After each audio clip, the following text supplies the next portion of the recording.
Hi, everyone. I want to welcome you to the Las Vegas market, and it's summertime. We're looking at our summer programming leading into our summer market, which will be in August. August 22nd is when it begins. And today is our second presentation leading into market. If you would like to follow along and see what other presentations we may have for Las Vegas Market, please visit our website at lasvegasmarket.com. And today we have Editor's Choice, favorite gift finds and trends that are coming. We have as our guests, Julie McCallum with Gift Shop Magazine, Sarah Schwartz with Stationery Trends, David Spencer from Gourmet Business, and our moderator is Dawn Brinson. She's the Vice President of Strategic Marketing for the Media Matters. This is TEU accredited, so if you need that credit, it'll be sent out afterward, along with a link to watch this again through our YouTube channel. If you have any questions, go ahead and put those into either the chat or the Q&A button that you see below, and we'll get to those towards the end of the presentation. Right now, I'm going to turn it over to Dawn. Thank you, Kim. It's so nice to have everyone attending today. We certainly do appreciate you taking your time to learn more from these three industry experts. And on that, I would like to begin, I think, with Julie, if you don't mind. Julie, since you were introduced first, what I'd like to know from you and then from our other two panelists, tell me a little bit about your journey into this industry. What brought you here? How long have you been here? And then also share a little bit about your publication, please. Great, I'm happy to be here. I'm the editor-in-chief of Gift Shop Plus magazine. I first started in the gift industry back when our company bought Museums and More, which was about 15 years ago. And that was our first foray. We had all agricultural publications at that time, and we wanted to branch out and get into specialty retail. So we built up Museums and More, and then that was a great publication. It still is. And then we added Gift Shop to the mix. Oh, before that, though, we started Stationery Trends, but Sarah can talk more about that. So that's all part of our family as well. So we've got Museums and More. At one time, we had a party and paper retailer magazine that sort of folded into the others now. So our main publication is Gift Shop Plus, which includes Museums and More. And so we've been doing that for like the last 7 years. And we have 14 publications total. But Gift Shop Plus is the one that I'm most passionate about and what I spend my day-to-day on. And it's a quarterly publication. I think I had one sitting out here to show. I don't know if you're familiar with it. It looks like this. This is the current issue. So look for that in the stands at Las Vegas Market. Yeah, and so we go to specialty retailers, gift shops, any kind of a specialty gift shop, you know, resorts, national parks, zoos, aquariums, that sort of thing.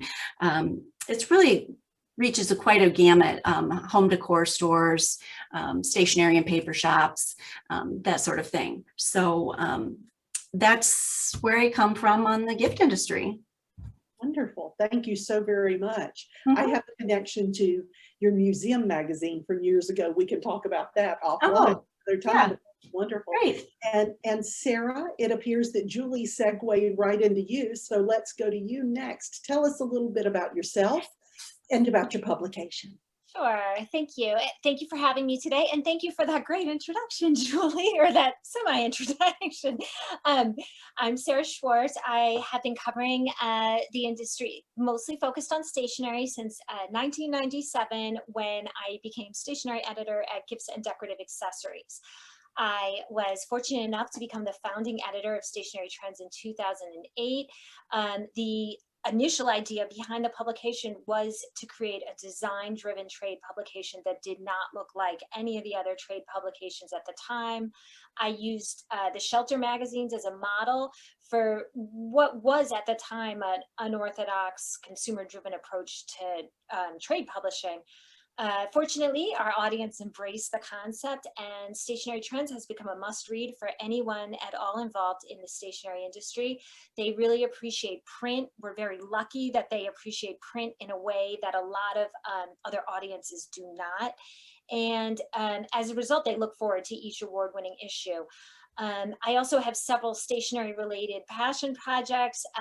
I wanted to become a part of the online conversation, so I have a site, The Paper Nerd, and my podcast, The Paper Fold. And over quarantine, I also started consulting with brands big and small. Wonderful. Thank you. You have a very busy plate of things to do. My goodness, appreciate that so much. And David, thank you so much for joining us as well. Tell us a little bit about yourself and also about Gourmet Business. Well, thank you very much for having me today. It's a pleasure to get a chance to join. I've been in the business for 30 years. I started out actually on the other side, on the sales and marketing side, and brought into the industry as an independent sales rep. Used to work the New England territory for a lot of the big housewares brands in the heyday of housewares, and started my own technology company in 2000 called Housewaresdirect, which was the first B2B marketplace for the industry. We went on to acquire a specialty food site that was similar, and we also bought the gift resource from Where at the time. So that's where we inherited our gift followers as well. We started our own publishing in 2008, 2009. Started Gourmet Business as the first digital magazine for the industry that was envisioned to be a digital magazine. It was up on the Apple App Store initially as an app, so people can download it to their iPads and their phones and read along with us. We also print for the major trade shows as well. Today we publish 6 different titles on the B2B side. We also have a consumer aspect to our business as well. Gourmet Business is sort of our mothership. It is unique in the business because it came along at a time when we're sort of moving away from being very verticalized industries to being a business that is very diverse. I like to use Williams-Sonoma as a great example of that. When I started in the business, Williams-Sonoma was a kitchen hardware store. They had about maybe 150 SKUs of curated product. 1 garlic press, not 10 garlic presses.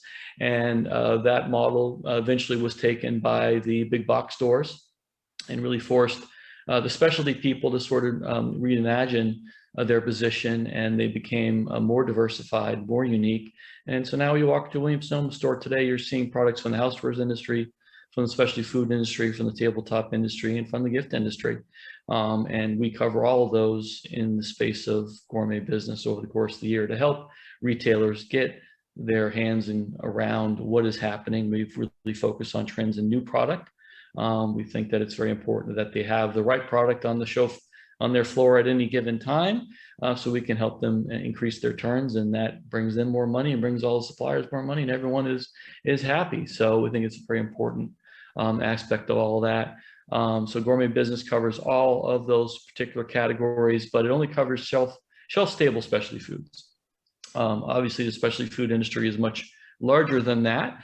So we eventually expanded out, started Fine Cheese and Charcuterie magazine, which is a deep dive in the fine cheese and cured meat space.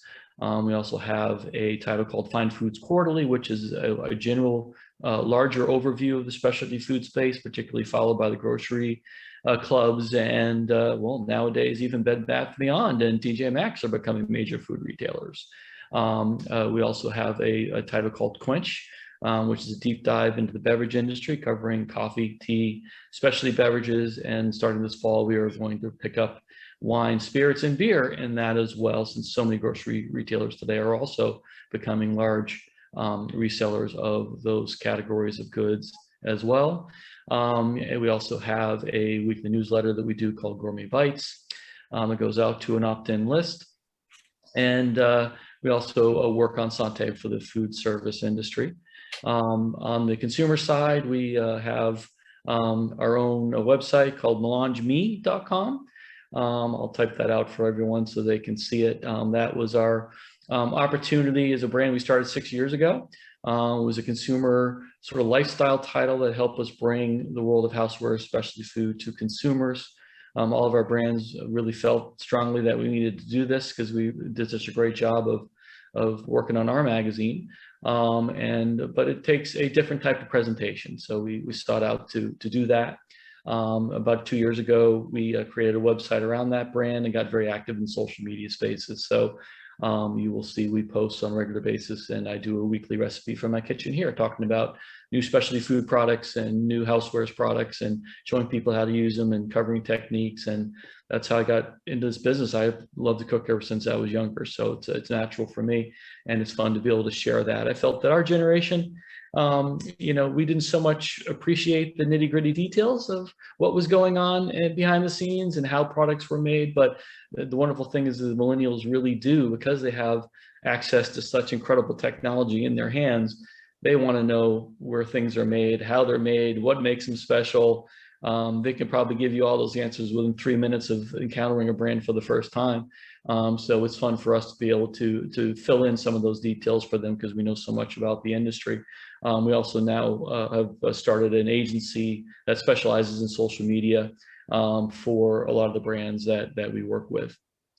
And if you want, you can feel free to I'll put Gourmet Business in here. It's our main title for this industry. You can feel free to go to the website and sign up to get on our opt-in list. And you'll see our most recent issue is posted there, which has a Las Vegas preview in it. So you'll see a lot of the products I'm talking about there. So thank you. That's wonderful, David. You have been incredibly entrepreneurial through your life cycle in this industry. And as you can see, if you look in the chat, David has posted the link to Gourmet Business. And Julie and Sarah, when you have a chance, we'd love for you to post links to your publications as well. All you have to do is type it in the chat and we'll do that. Second question, now that we kind of have a little bit of background, 2021 is as different as 2020 was to 2019. Things are still changing at a fairly rapid pace. And because you as publications get to sit at a very interesting intersection, I'd like to get your take on what 2021 has been like so far. What are consumers looking for? What are you hearing is important, at least to this point in 2021? Julie, can we start with you on that again? We'll just round robin. Okay. We're still seeing retail is doing great right now as far as people are getting out into the stores. A lot of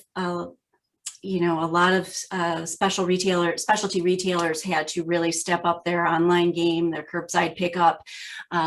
They stayed engaged. The ones that have made it and done well stayed engaged with their customers throughout it all, and they've come back and they're shopping again. So that's been really just super exciting. And now I think the big challenge is just getting their shelves stocked, going into the busy, fall back to school and then right into the holidays. So everyone is just very carefully sourcing and making sure that they can get the products on time. But they're looking forward to, good business. And still a lot of emphasis on the home. People are really taking the time to fluff their nest because they've been there for so long. That's one of the things we're seeing, is that the home decor products are still going strong, as well as some travel and wanderlust, which I'll get into a little bit more maybe on some of the things that I've been spotting. But people they're ready to get outside even more. They're appreciating the outside, and they're ready for adventures now too. So that's a little bit of what we're seeing.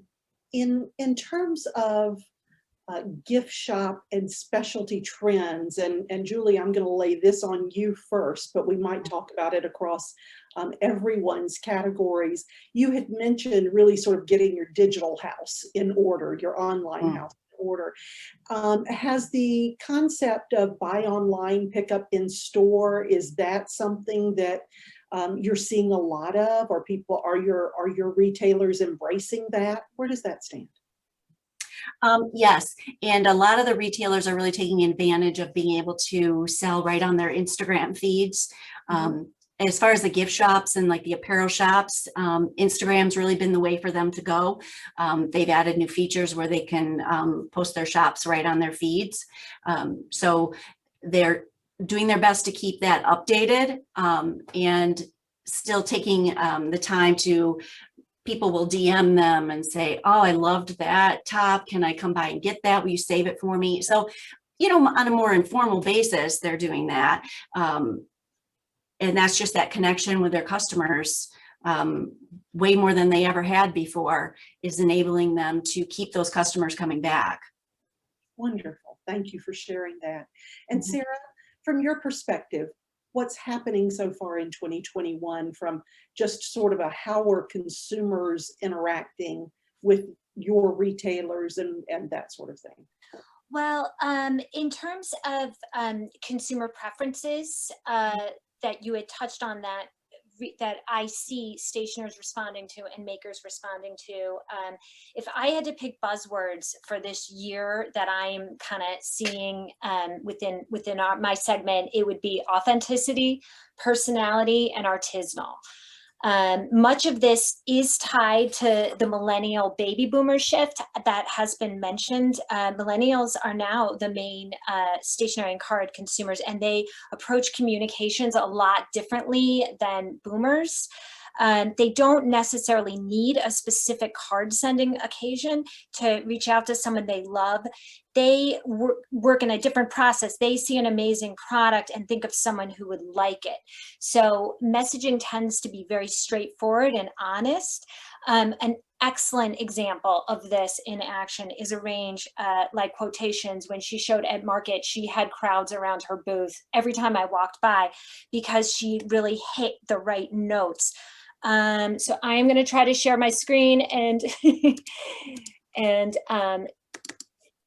share this. Hopefully you can all see. Can you see this, the quotations? You see, okay. 3 entries. Yeah, okay. Here's, this is acceptable. These are all, you know, I think of these as Corona cards, acceptable times and places to cry, letterpress card. You know, it's like a flow chart of different places. You are fierce, roar, even if you are scared of many things. And this is a great one. Welcome to the village, little one, letterpress card. So you note that there is also a multicultural aspect to the range, which is huge. Representation is not just important, it's essential. So let me see, let me stop the screen sharing. So another thing that I see with personality, I see within stationery, it's small tools to express the person and their passions with flair and humor. Whereas once I regarded greeting cards as the billboards of the American psyche, now it can be a sticker. It can be a million other things that we use as sort of shorthand to say who we are and what we're about. So it can be a t-shirt, it can be a sticker, which is a huge category within stationery right now, as I'll mention. And this also connects to the customization concept that has really also swept through our culture. You think of water bottles as something that everyone wants to customize the same way that you customize your burrito in the line at Chipotle. So, and a really good example, I'm gonna try this again with the share screen, of a maker who does really well with this. I have one from Brittany Page and one from a company called Little Goat. Let me put this in. This is Brittany Page. You can see like all her stickers are like vaxxed, unvaxxed, Girl Gang, Schitt's List, or Schitt's Creek rather. So like current things, it does a sort of shorthand as to what this person is about. Now I'll try this one, and this is a slightly different take of the same thing. This is a company called Little Goat, paper company, Cats Are People Too, Introverts Book Club. People put these on, and it's just sort of this, you know, it's this shorthand. And Also within stationery and gifts, the idea of luxury has morphed into more of the artisanal, unless it's like a Gucci or Prada, which like immediately, you know, contacts like high luxury, super high end. It's about the touch of the hand, product sourcing, packaging, everything that has also been mentioned, cause-related elements. These are what elevates an item and makes it desirable to younger consumers. So yes, in stationery, it's about a thick yet recycled paper or an illustration that is hand-drawn, but it's also just like very suited to the moment. And I'm just gonna open this up, and an example of a maker who does this really well is Amy Heitman. And now you can see her things. It's very upscale, and it really communicates, you know, an artisanal element to it with the foiling, with the you know, the edges, but it's not, you know, $700. Yeah, absolutely. Very good. Thank you so much for sharing that. You know, we talked briefly before the actual presentation began about the rise of stickers again, and I see them being used absolutely everywhere. I mean, people are labeling their laptops and their Surface Pros and, you know, virtually everything. I mean, I'm not surprised, you know, I don't think I would be the least bit surprised if I didn't see somebody sticker their dogs. But are you seeing this kind of across the board? People are really using this as an expression of their individuality? I mean, somewhat in certain audiences, of course, for the most part, you know, it's urban and coastal, and it, you know, trends tend to move like that, although they spread on social media and TikTok as well. There are some retailers I know that just do absolutely gangbusters with the category, you know, buying from several vendors with really nice displays, and they'll get in a shipment of stickers from a different vendor. You know, they might place orders from 20 makers for stickers, and every time they get one in, they do an Instagram post on it, they'll sell from there, it'll bring people to the store. You know, stickers, pencils, those are like, once that bug bites you, like those lead to multiple sales. Gotcha. Thank you. Now, David, you're in an industry that is so hot right now. I mean, food and gourmet food and everything that goes along with it is just, it seems like it is quite hot. What are you seeing as what has happened already in 2021? And then we'll kind of take a look forward as to what maybe you're seeing coming on the future side of things. Well, the housewares industry was very, very pleased with 2021. It reversed a course that has been you know, plaguing us for a number of years now. You know, housewares is the kinds of things you're talking about, you know, pots and pans and knives, and these are very, very durable goods. The stuff that we've been bringing from Europe is some of the best stuff, you know, made on earth, and it's built to last, and it has lasted. So if you're my age group, you probably have about all the fry pans you could ever want already. And so you're not running out to buy another one, and that's a problem. And so we expected the millennials to pick up where we left off. And unfortunately, the darn millennials all moved to the city and decided to eat in restaurants every night. So we were sitting around waiting, wondering when we could actually talk them into going home and maybe cooking a little something now and then. So we started out really with snacks and with entertaining and with cheese boards and things that were easy for them to execute. Go to the grocery store an hour later, have something for their friends that were coming over to eat. The pandemic reversed all that. They all left the city. They all went home. They all started buying houses in the suburbs because they decided they weren't going to go back to the city. And that has started the course once again that we've been waiting for. And so I think that there's a sigh of relief in the housewares end of the industry, and an opportunity now to educate and bring forward a new group of consumers to inspire them to want to get in the kitchen and cook good meals for themselves and enjoy entertaining and that sort of thing. And that's been very, very healthy for the industry. And so that aspect has certainly been helpful. And the specialty food business has been doing very, very well. Like all industries, even though it seems like things should be very, very good, it's not as if it hasn't come along with its own challenges. So mostly on the distribution side of things, distribution and some of the transocean shipping has been difficult for people. So supply has not been quite as easy. The costs have been escalated a little bit, so that's eaten up a lot of the extra profit that may have been there in a good year like this. But I don't think you'll hear anyone complaining. They're all very, very, very happy with the way things went. And if vendors were aggressive in the beginning, they were made sure that they had lots of inventory around because they knew that there could be some challenges down the road. Those who were skeptical and wondered if this might cause a long, slow break in business were a little more conservative. And once they made that decision, could not reverse course. Factories were closed, employees were hard to come by. So if you didn't keep those factories humming at the beginning, they probably weren't going to be humming once you realized that business was a lot better than you realized. Absolutely. Well, having said that now, David, we're going to start with you since you kind of led into this. What do we see coming down the pipeline? Specific products, specific categories, items that you may have seen that you think are really terrific. Take us on a little bit of a crystal ball journey for the next few months and maybe even the next year. Right. Well, certainly we should probably talk trends because it all follows along from there. And no question that, one of the #1 trends driving right now is health.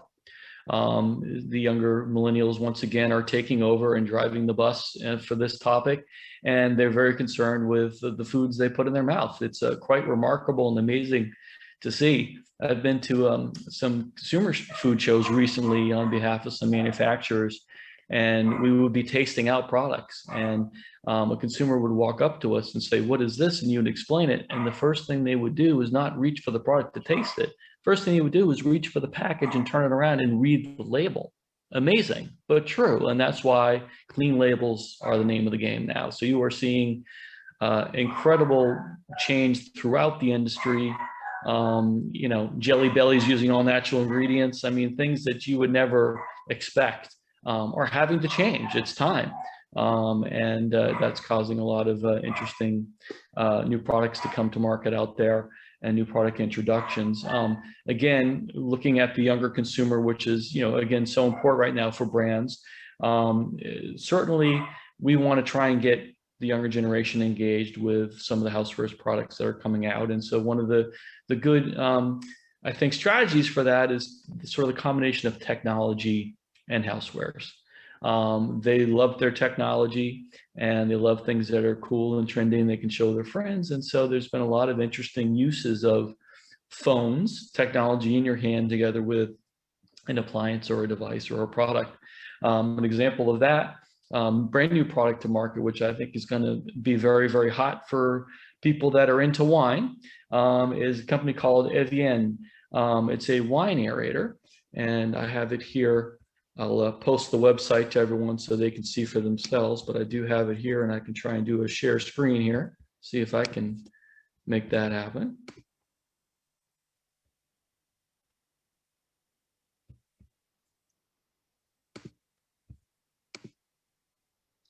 So here's the product here. This is a wine aerator. Wine aeration is very, very, very important, especially if you're opening an aged bottle of wine. Having the right aeration is going to completely change the flavor. This has been one of those categories that there's been a lot of different devices you've probably seen over the years. Has always been a hot selling category. Wine and liquor and cocktails have been very, very strong for a couple of years now. And so this particular product allows you to take your smartphone and scan the label of the bottle of wine that you want to consume. And it goes back to its database and instructs the aerator exactly how much aeration the wine needs. So you put this device on top of your bottle and pour, and it does the job for you. So pretty incredible. No one's ever seen anything like it before. It was invented by someone that was part of one of the Bordeaux wine families that actually became an engineer. So he decided to put his passion together with his knowledge and create this interesting product. So this is going to retail for $499. But if you're drinking $50, $60, $100 bottles of wine on a regular basis, you're more than happy to have something like this there to make sure that experience is as good as it could possibly be. So that's one thing to look out for coming up. So while you're pulling up your next image, you mentioned a $499 retail price point on this particular item. Are you seeing any, is there a price level at which people right now will not go above, or is the technology so compelling that $499 or whatever it happens to be, you know, your portable wine cooler that costs $1,800 is not a far stretch because people want to have that experience and technology together? Yeah, I think, you know, it probably all depends upon your demographics. If you're a particular retail store, and you have a good sense for that, you've sold enough things over the years, you kind of know where you fall on that. But the wonderful thing about this is it's a gift that for someone who has everything, or who really enjoys wine, you know that they do, and you want to buy a very special gift for them. Well, this is the kind of thing where, again, there's nothing else like it out there. It's going to certainly attract some attention. But you definitely need to know, you know, your demographics and know what works and what doesn't in that particular environment. But I think if you think about it in terms of the world of gift giving, cocktail, wine, very, very popular gifts. And the company that's behind this, the CEO was formerly the CEO of Coravin. So for those of you who aren't familiar with Coravin, they invented a very nice wine saver that would inject a special argon gas into the bottle of wine that would allow you to take a glass out of it without any air going into the bottle. So you could continue to drink it. You've probably seen it in high-end restaurants. It sold for $1,000, and it sold very, very well. So yes, it can be done. It's a different type of market. It won't resonate with everyone, but certainly a product, you know, worth mentioning, especially from its technology angle. On the other end of the spectrum, we also see simple, the hot pot, right? Sold like crazy. You throw a bunch of things in a pot, turn in the plug, and dinner's made. There's a lot of people that love that too. So certainly there's a drive right now, once again, because of the millennial audience up and coming, to provide them with great products to simplify, to make it quicker, faster, smarter, better for them to prepare meals and have success. Because they have success and they want to do more. So we have an active interest in making sure that they have a good experience every time that they go and get into the kitchen. I also found, again, looking at the housewares market, that, you know, innovation is obviously always important. And I referred to before the cookware business, the cutlery business. These are the two biggest categories, dollar value categories in the housewares industry. But again, they're things that not a lot of change over the years, especially when you think of something like cutlery. We've been making, you know, fine cutlery out of Germany and Japan for ages, for eons. So how do you innovate on that? So one company has come up with something that I think is quite interesting. A company called Messermeister. Might not be a household name for everyone in the cutlery business, but they've actually been around for a long time. They were very big in food service, very big in the food stores, in the cooking schools, the educational market, and always sold some at retail, but they're up against some pretty big competition. They also had sourced knives from Germany originally, but they have now recently introduced a new product line which has handles that you can choose different colors and put different handles on your knives. And so the younger generation very much likes that ability to sort of customize and make it their own and have it match with their kitchen, because these things aren't sitting in a drawer, they're sitting out on a counter. So they want it to be attractive. They want it to match other things in their kitchen. But yet you also at the same time have an absolutely fantastic cutlery product. Within that, they've also been some innovation on shapes, which you can also see if you go to their website, and I'll type that in for everybody. And they are present in Atlanta and Las Vegas markets, by the way.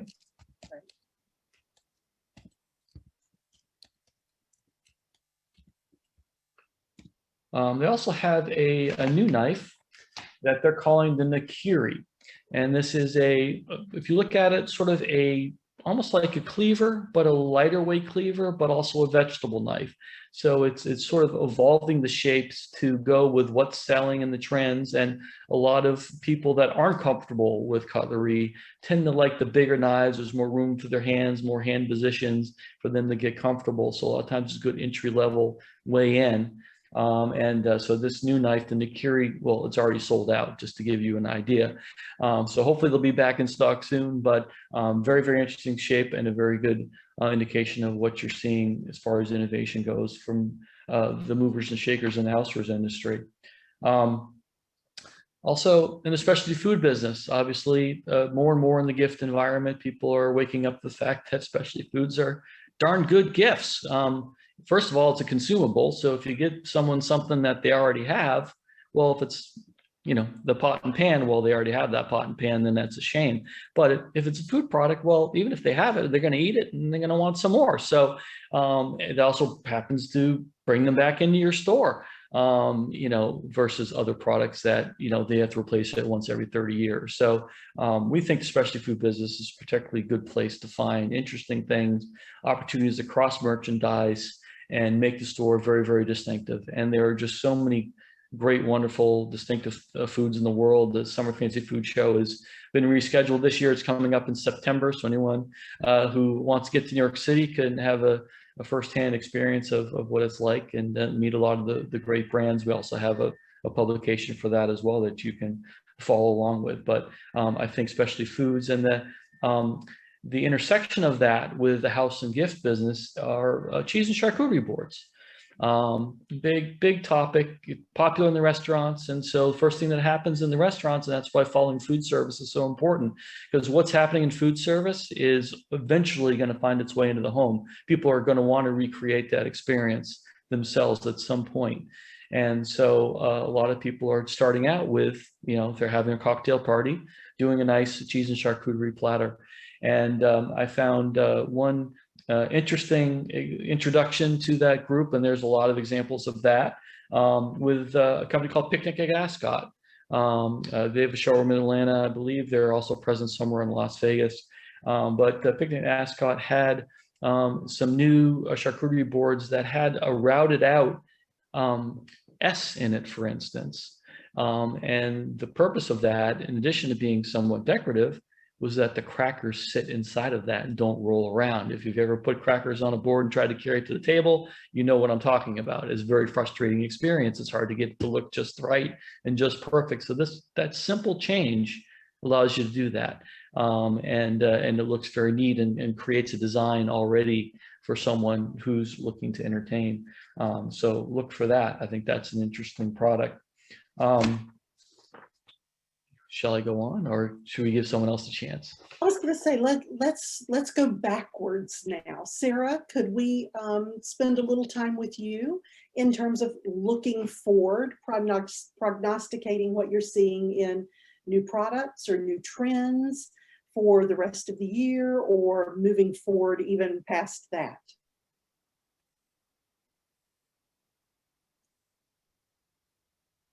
Sorry, I had to unmute myself. So, coronavirus brought us the term COVID skill. And that has sort of resonated, the idea that you should be upping your game in something and getting good at something that you have neglected up until this moment. Well, in stationery in our industry, DIY was already huge, and it has just sort of snowballed on itself. For our summer issue, I did a story on approaching the holiday, and I thought, oh, wouldn't it be fun as a sidebar to show how DIY plays into it.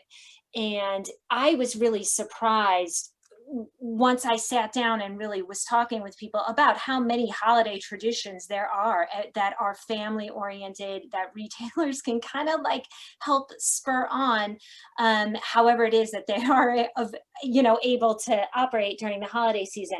Everything from making cookies with the kids, upping your baking skills, making lettering holiday cards, making ornaments. This was our coverage. I've linked the issue where we expand on this idea, and I think it's very important during the holidays, but honestly, it is also, I think, really just important if you sell stationery, if you sell anything that's, more of a soft industry, so to speak, you really should think about ways to help the consumer get better at it, up their game, engage with it. Anything you can do is really, really just going to add value, to your audience. The other thing, and I did touch on this, I wanted to show you all, I don't really think the stickers are going away soon, and you really can see here just some different presentations. I mean, everything, the Bitter Like My Personality, I would say, is more like a water bottle sticker, but the ones that come on sheets, some makers will enclose them with cards, some retailers will sell them by the cards.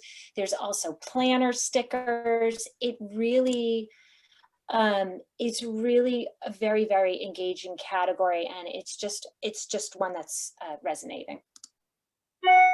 Wonderful. Thank you so much. And Julie, what are you seeing? What are you prognosticating going forward from your end of the world?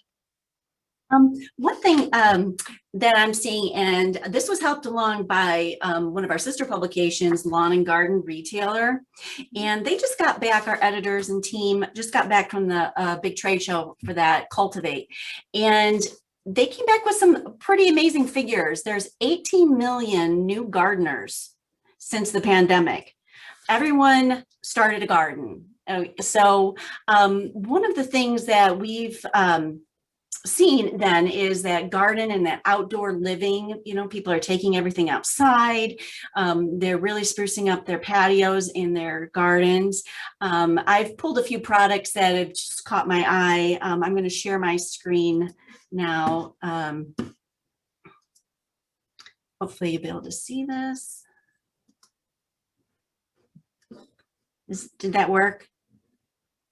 Not yet. No? Okay. I did.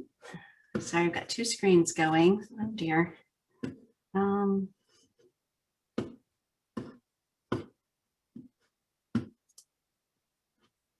Share that screen. There we go. Can you see that? Well, we see a white screen. But not that one. Oh dear. How about that? Got it. Do you see that? Okay, I'm so sorry. Okay, so here's a few products that just speak to the garden and outdoor living. In the grilling, kind of goes along with the food. These are a few products from DM Merchandising, Primitives by Kathy, and then I believe that's a Gans birdhouse. These are from Sagebrook Home, the planters. It's all about the planters. The more wacky, the better. They're so much fun. And you can fill those with faux greenery or real plants. I think they transition wonderfully from outdoors to indoors. Those are just super fun, I think. Again, that's Sagebrook Home. And then this one's called the Save the Drama for Your Llama. And that's from Wildwood Home. That I feel like is super cute. And then a few of the other products that I've been seeing are like the Travel and Wanderlust. like I talked about, cases, like those glasses cases by Mud Pie are silicone. A lot of the silicone products, easy to clean. Lanyards for your phone, that's from Tech Candy. And then again, the campers are still there for that wanderlust. These are by Primitives by Kathy, has some cute magnets and box signs, and then Gans has the whole glamping trend locked in. And then that the other big trend I've been seeing is the coastal vibes. Huge again, CTW Home, I believe that one is. I'm going to put these in a story on my website so that everyone can go back and see some of these.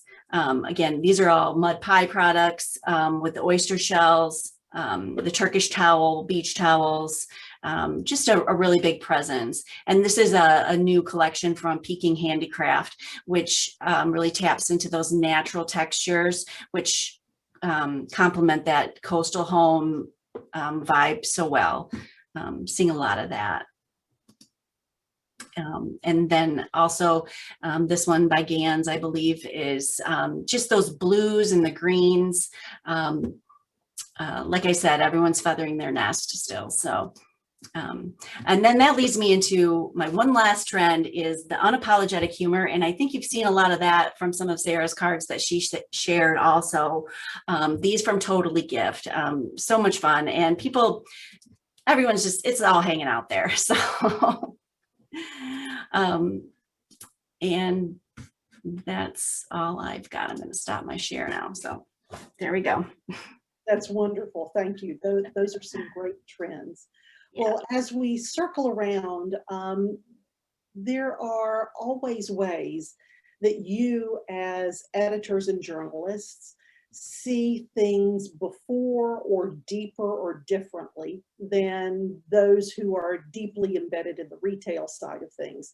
So I'd like for you to think just a moment about maybe some of the tools or the technologies or the new ideas that you've come across that you think could be helpful for retailers moving forward. David, why don't we start with you? You have a very technical and technology kind of approach to things, it seems like, but is that a big tool for your retailers? Are there other tools that you're seeing? How would you recommend helping retailers do more going forward? Well, I do think that technology is an important aspect of that. Again, going back to my original business, that was sort of the idea. But it just so happens that International Market Centers, IMC, now have their own digital division called IMCDI and have recently launched a brand called Juniper. And that is going to feature something called Juniper Market, which is I'm very excited about to see energy finally going behind this concept of having a place where retailers can go to see product, to search for product, and actually have the ability to place orders directly with the manufacturers themselves. So they don't have to wait for another show to come along and do all that. They can, or if they find something at a show, they now have a resource to go back and reorder if it's something that's sold very, very well. So I think that's going to be a tremendous asset to the industry. It is going to extend really all across gift, home, and into housewares and specialty food too. So there'll be lots of interesting resources there, and you should be able to, anytime you see a need within your store for merchandise that you don't think that you have covered properly, this will really give you the opportunity to go and see what might fill that right away. Wonderful. Thank you for that. Sarah, what about you? You've got a distinctly different, you and your retailers seem to have a distinctly different take on things when we're talking about handmade and authentic and artisanal. What kind of tools are there out there that you're seeing that might be able to help those kinds of retailers too?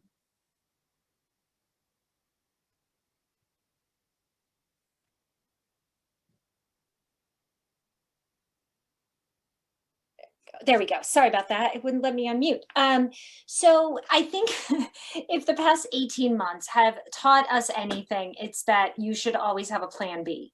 And the technology that you use to harness that plan B depends on what that plan B is. So I sort of started thinking about this concept a lot while I was doing our cover story for our summer issue. It's called 24 Tips for Selling Christmas. And what I did is I spoke to a lot of retailers about what worked for them last year and how they managed to pull a successful holiday out of chaos. And they came up with so many neat ways to kind of offset it. Like this one, this woman, Candace Matzler, has a store in Texas. I'll get that name for you, but she always had a physical open house. She could not have a physical open house last year. So she still managed to have one by, she couldn't have an in-store event. So she preloaded their holiday items on their website, made them hidden. Customers pre-purchased tickets to the online event. She sold it at 2 ticket levels. At the VIP level, you got in an hour earlier than everyone else. So, and you received a swag bag worth more than your ticket with a discount code. So on the night of the launch party, you got the link and the password to the hidden collection. And she even did this before she put her holiday merchandise out. So she didn't even have to pull out from a display to fill these orders.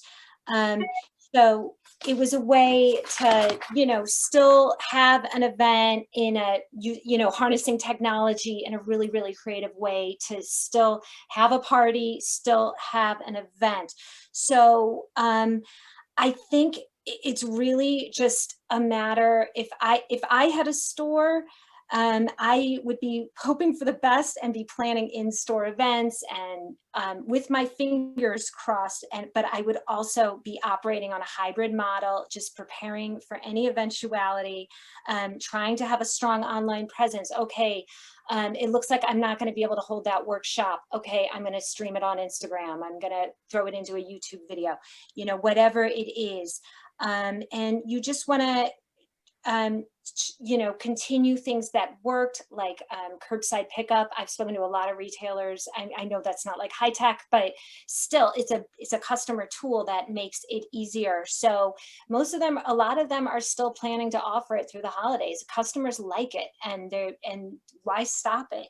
So basically, my advice would be you just want to have your bases covered, and you just want to be able to have something for every customer and situation that falls in your path. Wonderful. That's one of those keep your eyes open and keep your heart open to trying everything kinds of avenues. Do what you need to do. Right. Well, look, I mean, a lot of people were really challenged, and they were able to create something really special that they would not have been able to do otherwise. Not that we want these challenges, but it's just a matter of approaching them and kind of trying to think of how you can turn this into a win. Sure. Great. Thank you. That's terrific. Julie, from your perspective, what kinds of tools do you think will be helpful to your retailers going forward? Yeah, I think David, and I want to echo everything David and Sarah said. I think the sourcing platforms that are new to all of us now are a really great way to drill down and get the product mix that's best for your customers. There's so many tools out there now to you know, just search and find makers. Even if you can't travel, you can do this year round. So I think sourcing and having a really good product mix that fits your customers, I think using those platforms is going to be really essential for retailers to source their clientele. You know, thank you for that. That's extremely helpful.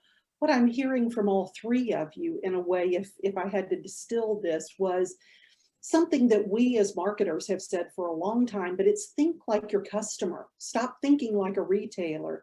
Customers, when they go into the fall and winter season, may not want to get out of their car, either because of weather or because a continued concern over something. And so, as you said, Sarah, curbside pickup can be a great boon for that. You can also hit many more stores as an individual if you're driving up and somebody runs things out to you. Use technology in a way that is very consumer friendly.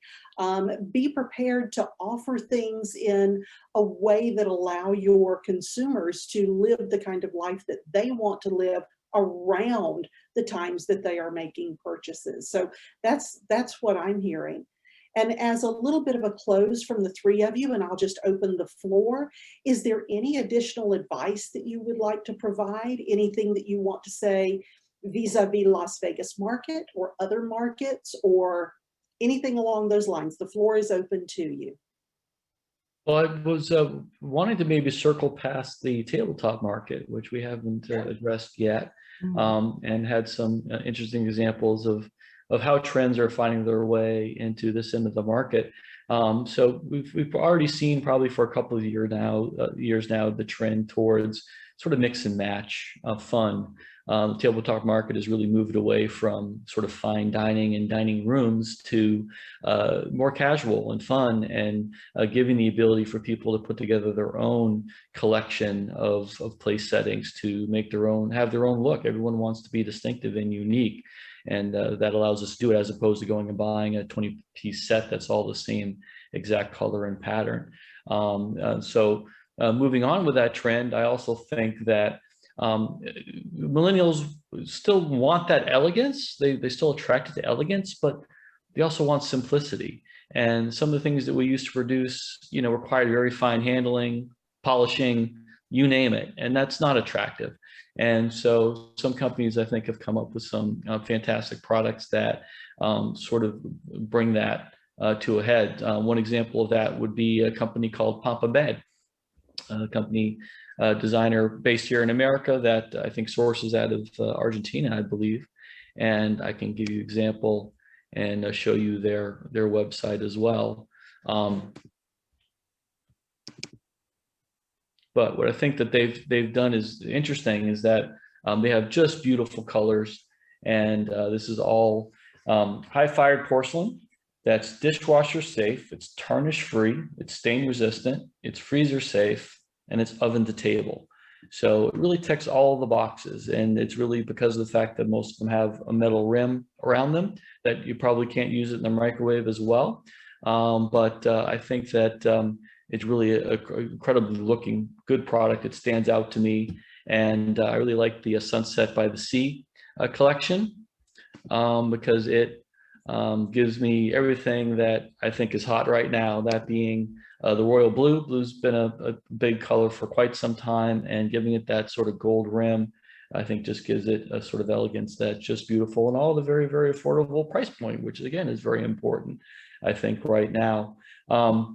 The other thing that I'm seeing companies do a fantastic job with is mixed materials. It used to be you only had wood or you only had metal. Now you're getting metal and wood and glass all brought together. And I think one company that has produced some stunning things is a company called Zodax. They also, I believe, have a showroom in Las Vegas. You can get them at zodax.com. And they have some glass and pewter items that are just gorgeous to look at and very functional as well. If you follow my social media, you'll probably see my postings from the Atlanta show with some of those products pictured as an example. But that's Zodax, and I will type in their website for anyone who's interested in seeing more of what they have to offer to market. Wonderful.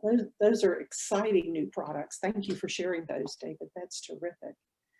Any other last thoughts from the panelists? Sure. In our market and in my coverage, I really think people are just searching for more authentic connections and moments. And so wherever you're shopping, whatever product you're looking at, I think that's like really important to keep in mind. And also to sort of look at things, remember that you're a consumer and look at it as if you were presenting it to you and what your response might be. Like within our industry, within my industry, for example, like pre-pandemic, weddings got to a point where they were just getting more and more elaborate, and people were just, it was sort of like, oh, I'm releasing 1,000 doves. Well, I'm releasing 1,500. It has sort of, we've moved back to basics, and people are just grateful to be together, and they're pleased with kind of simpler presentations. So people want to make the most of sending a note to a friend or celebrating a special occasion. So my gut is really telling me that over the top is going to recede for now. And instead there's a focus on sentimentality and more authentic connections. Wonderful. Wonderful. Thank you for sharing that. I agree there. I think that people are being more mindful and thoughtful. Absolutely. They're looking at things in a way that I haven't seen them regard product and consumerism as long as I've been doing this. So it's a really interesting time. Mm-hmm. Great. Julie, any last thoughts from you? Yeah, that kind of goes along. I was just going to say, as home for the home, things are very unique and personality driven, which kind of goes along with that. I think people are looking to fill their lives with things that are that define them or that represent their personalities and the uniqueness, which I think goes along with the thoughtfulness too. Absolutely. Mm-hmm. Well, to the three of you, thank you so very much for taking the time to share your expertise.